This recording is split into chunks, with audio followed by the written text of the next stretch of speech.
This is an amazing, astonishing development. New handheld device actually prints the skin directly onto the wound. Scientists have created a handheld printer that patches up damaged skin. This is by Aaron Kessel on Minds Unleashed. Every day, science is making medical discoveries that can change our lives. And now scientists have created a handheld skin printer that patches up damaged skin due to injuries such as extreme burns. Spanish scientists from the Universidad Carlos III de Madrid Center for Energy, Environmental and Technological Research, CEMAT for short, created a large bioprinter that prints human skin. This was in 2017. And then in 2018, Canadian scientists advanced the research and revealed a handheld device that prints sheets of artificial skin directly onto the wounds of burn victims. Quote, "The analogy is a duct tape dispenser," unquote. Researcher Alex Gunter told Smithsonian Magazine at the time. He says, "Where instead of a roll of tape, you have a micro device that squishes out a piece of tissue tape," end quote. The Canadian scientists recently published the hopeful results of their latest trial of the handheld device in the journal Biofabrication. Doctors currently have several possibilities for treating severe burns, including collagen scaffolds, in vitro skin substitutes, and skin grafts.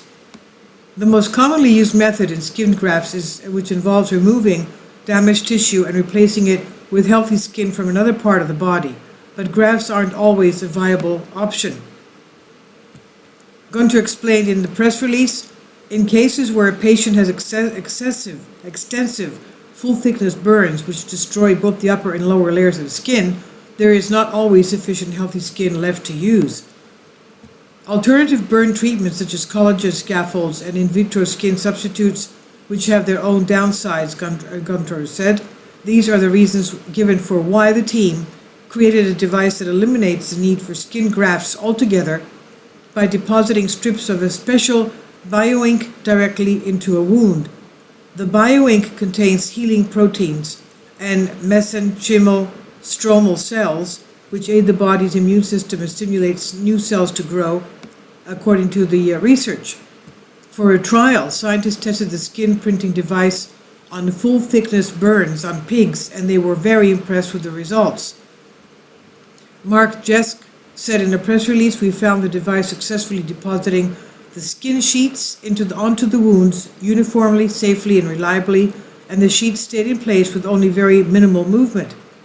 Most significantly, our results showed that the mesenchymal stroma, the cell-treated wounds, healed extremely well, with a reduction in inflammation, scarring, and contraction compared with both the untreated wounds and those treated with the collagen scaffold." In 2016, researchers at Harvard University made their first 3D printed heart on a chip with integrated sensing. Heart on a chip. In 2019, that research was advanced when Israeli scientists created the first 3D printed heart using human tissue and vessels. They engineered the heart from a tissue of patients and created a bioink. This is according to the Telegraph report. This new skin can also be used in the research of testing of cosmetics, chemicals, and pharmaceutical products that go on and into the human body. Skin, quote, "can be transplanted into patients or used in business settings to test chemical products, cosmetics, and pharmaceutical products in quantities and with timetables and prices that are comparable with these uses," end quote. Professor Jose Luis Jacardo, head of CIETAM Biological Engineering, said. On the other hand, some may argue that this is a giant leap towards transhumanism. This is by Aaron Kessel, The Mind Unleashed, and its Creative Commons.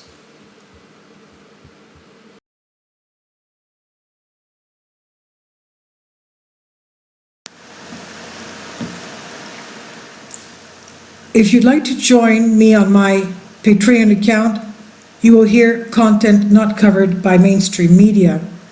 These riveting stories will be based on my research, and I will state my opinions and give my personal insight on diverse and controversial subjects and world events not covered by mainstream media, and not certainly on not supported by YouTube guidelines.